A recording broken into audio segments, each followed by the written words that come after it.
Hello and welcome to the 15th lecture of our course on photonic devices.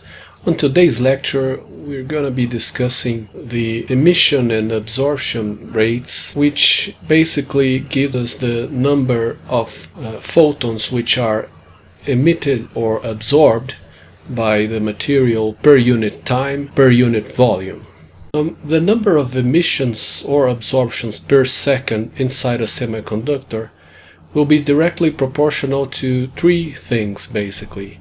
The first couple of things we have already seen, which are, the first one is the number of states that can lead to emission or absorption. So this is directly related to the joint density of states, right? So just to a little recap, if we have, the band diagram, and we're looking into the conduction band and valence band,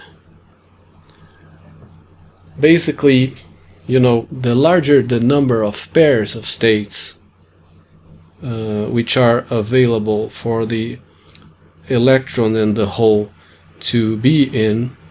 So if you have more states available for electrons and holes, in the case of emission, for example, the larger the rate will be. That's what we expect, right? So if on the other hand we had only a few states, the density of states was small, and you had fewer states, then you would expect fewer transitions. So it is only logical for us to expect that the emission and absorption rates will be proportional to the joint density of states, which, as we saw, is the number of states available for photon interactions with frequency f, right? The other term is the probability of occupation. So if the Fermi function is very large for, say, a given initial state here, right, then there is a high probability that this state will be occupied by an electron. And on the other hand, if we're still talking about emission, let's say that there is a large probability that in the final energy level here, there is a hole, that it's unoccupied. Then if these two things happen, it will be more likely that an electron which is sitting up here can transition down to the empty state than if the probability of there being an electron here was small and the probability of there being a hole here was also small. So the probability of occupations, which, as we saw, are given in terms of the Fermi functions.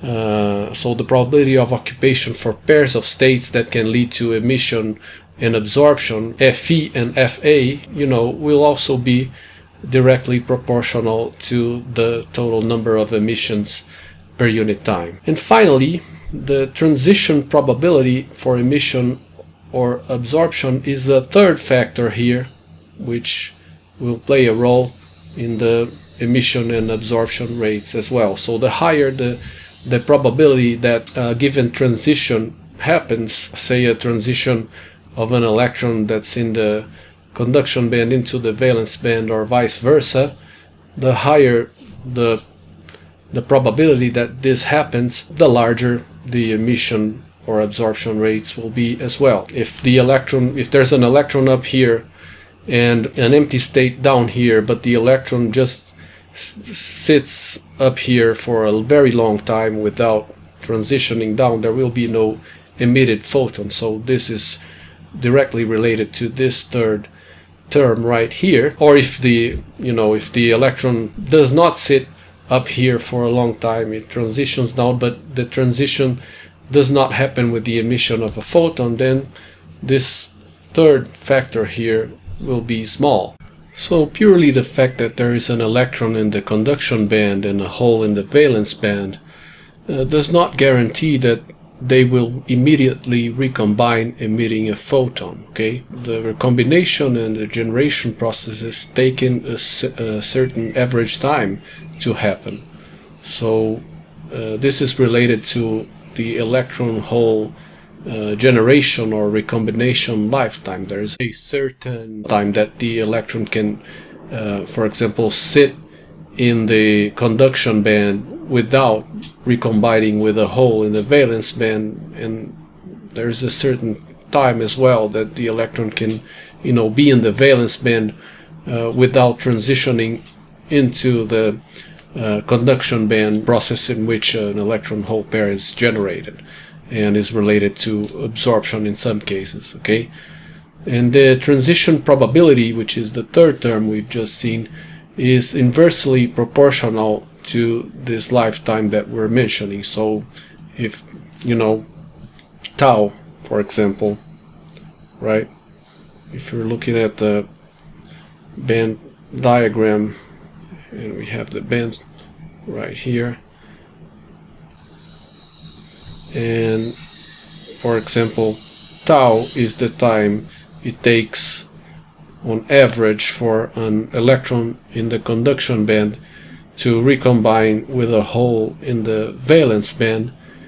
The longer, the larger tau is, the longer the electron will sit up there without transitioning down, and the probability of transition will be smaller. So therefore this transition probability is inversely proportional to tau. The longer an electron can sit in the conduction band without recombining with a hole, the smaller the probability for transitions that can lead to emission. Okay, so if the electron sits up there for a long time, it's less probable that the transitions that lead to emission of photons happen. And the longer an electron can sit down in the valence band without generating an electron hole pair, the smaller the probability for transition associated with absorption. Okay, and so the rate of spontaneous emission therefore will be the product of these three factors that we have just mentioned. So the first one, is in the middle here inside the square brackets, is associated with the joint density of states. So the joint density of states was initially defined so that rho f df was the number of pairs of states available for photon interactions with photons with frequencies between f and f plus df. So therefore, the larger the joint density of states, the more states you'll have, and the larger the rate of spontaneous emission will be. Now here, the rate of spontaneous emission is a quantity that gives us the number of photons that are spontaneously emitted per unit time and also per unit volume, right? Because this density of states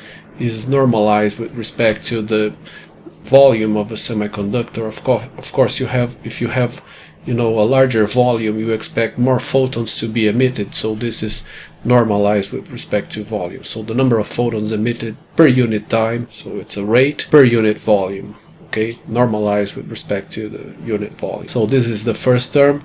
The probability of occupation, okay, so the probability of occupation associated with emission was the probability, again, that there was an electron sitting in a state in the conduction band and a hole, in an empty state in the valence band. The probability that these two things happen at the same time we called Fe of f. And finally, the probability of transition is 1 over tau r, where tau r here is the radiative transition lifetime. So radiative, therefore the r here stands for radiative, because you can have transitions that do not lead to the emission of photons. The difference in energy can be converted in heat in the material as well. So only a fraction of the transitions of electrons from the conduction band into the valence band will lead to emissions of photons, and this is the lifetime associated with those transitions only. Okay, this is the average time it takes for an electron hole recombination that lead to radiation of electromagnetic waves. Okay, tau r is this. On the other hand, recombinations can also be non-radiative. So you'll have a non-radiative transition lifetime, tau nr as well. In this case, if you have an electron which is transitioning into the valence band from the conduction band, into a hole in the valence band, the difference in energy between the initial energy up here and the final energy down here since energy conservation needs to take place, this energy, instead of being given off in the form of a photon which is emitted, will be supplied to the material in the form of a phonon, thermal energy, and so on. And the total recombination rate is the sum of the radiative and non-radiative recombination rates. So if an electron in the conduction band recombine with a hole in the valence band, or rather many electrons recombine with holes, you will have a total recombination rate, which is the number of electrons which recombine with holes per unit time, per unit volume.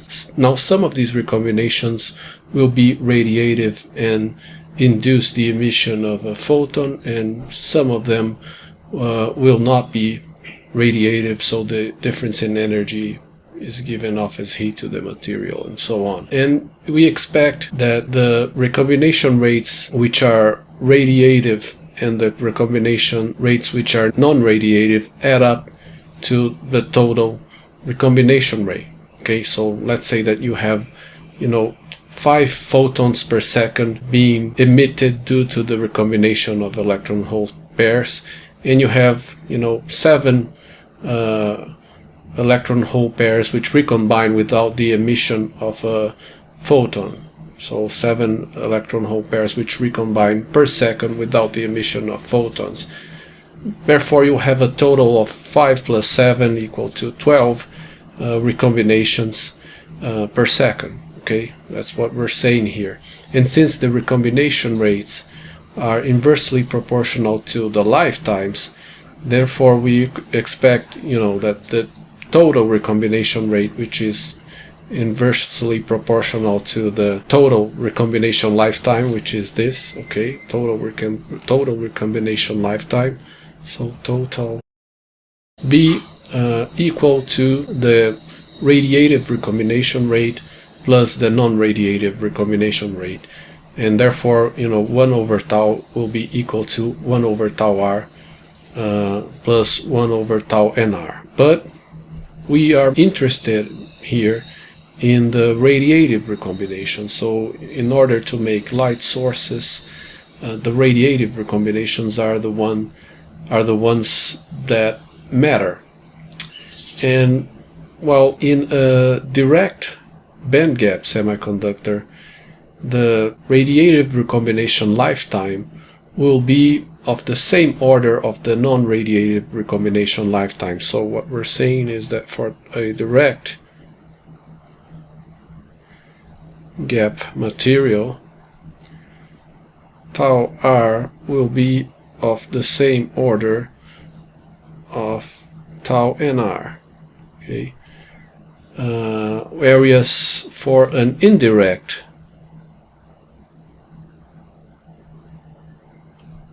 gap material, tau r will be much larger than tau nr.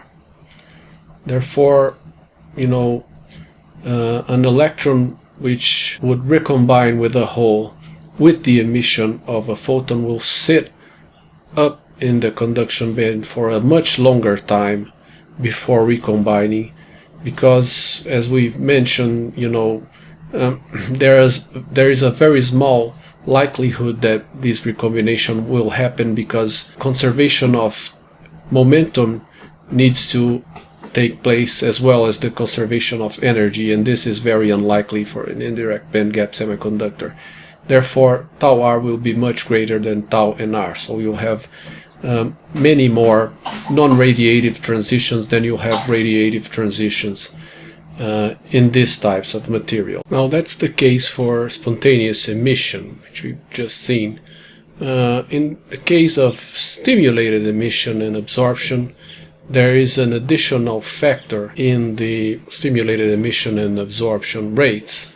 So aside from the joint density of states, the probability of occupation, so the Fe and Fa, and the probability of transition, this additional factor is the photon flux density, because let's discuss the stimulated emission process as an example. So in stimulated emission, you have the recombination of an electron with a hole, but this is stimulated by an external photon which is passing by with energy hf. So this photon stimulates the recombination, and then at the end of the process you have the original photon which stimulated the process to begin with, and the emitted photon at the same frequency with the same phase and the same spatial mode, and so on and so forth. But the point is that this process, as well as absorption, of course, is stimulated by an external photon. And you would expect that the more photons that are impinging the material, the more photons that are flowing through the material, the more recombinations or generations, in the case of the absorption process, the more of these processes that will occur. So the rates of stimulated emission and stimulated absorptions will be proportional to the flux density associated with the photons which are stimulating this process. That, again, right, the more photons that are arriving and impinging on the material, the more recombinations you would expect in this process, for example. Okay, so both the stimulated emission and absorption are stimulated by external photons, and for this reason the additional term that goes into the stimulated emission and absorption rates is the photon flux density, which we're going to call phi f. Okay, and phi f is the number of photons which stimulate this process, impinging the material per unit area, per unit time. So it is a flux, so it's per unit area, per unit time, per unit frequency of the impinging photon as well. Okay, so this will go directly into the expression which we'll see on the next slide for the stimulated emission and absorption rates. This will be the additional term which will be there, the additional factor that will be multiplied by the previous three. And also there is a proportionality constant here, which we do not need to worry too much about, but aside from all these four factors, you have this proportionality constant, which is the transition cross-section, and the transition cross-section we'll call sigma f, sigma of f. So sigma as a function of frequency, and it is equal to the frequency of the photon squared divided by 8 pi times the phase velocity squared, which you can write in a different way in terms of the wavelength. You can simplify, since you have frequency over phase velocity square here, it can simply be written as lambda, the wavelength of the impinging photon, squared over 8 pi. So therefore, taking all of these factors into account, the rate of stimulated emission of photons with frequency between f and f plus df is this. Okay, so rst of f is the rate of stimulated emission, and as we said, here again it's proportional to the joint density of states times df. The probability of occupation associated with emission which is again the product of the probability of occupation of electrons in the conduction band and holes in the valence band, which we've seen before. It's also proportional to 1 over tau r, so the probability of transition, but we have the transition cross-section here, which is lambda square over 8 pi, so this term right here, and the photon flux density, which again, you assume that stimulated emission is stimulated by a flux of photons which is impinging in the material. So phi f is the number of photons impinging in the material per unit time, per unit cross-sectional area, per unit frequencies. And again, the idea here is that the more photons that are impinging on the material, the more stimulated emission will happen. It will be directly proportional to the number of photons. And also absorption, the higher the intensity of the light beam that's impinging in the material here, the higher the number of photons that will be absorbed. So the rate of stimulated absorption of photons with frequency between f and f plus df is given here, Ra, rate of absorption as a function of f, in a similar expression, except that the probability of occupation is Fa instead of Fe. This is the probability that at the same time you have an electron down in the valence band and a hole, or rather an empty state in the conduction band, so that the electron can transition up and in this process generate an electron hole pair. Okay, an electron in the conduction band and a hole in the valence band. So you have Fa instead of Fe. The proportionality constant here is the same. The probability of transition is 1 over tau r again, and this process is also directly proportional to the photon flux density. On the next part of this lecture, we're gonna rewrite these expressions into expressions which are independent of the differential frequency df. Okay,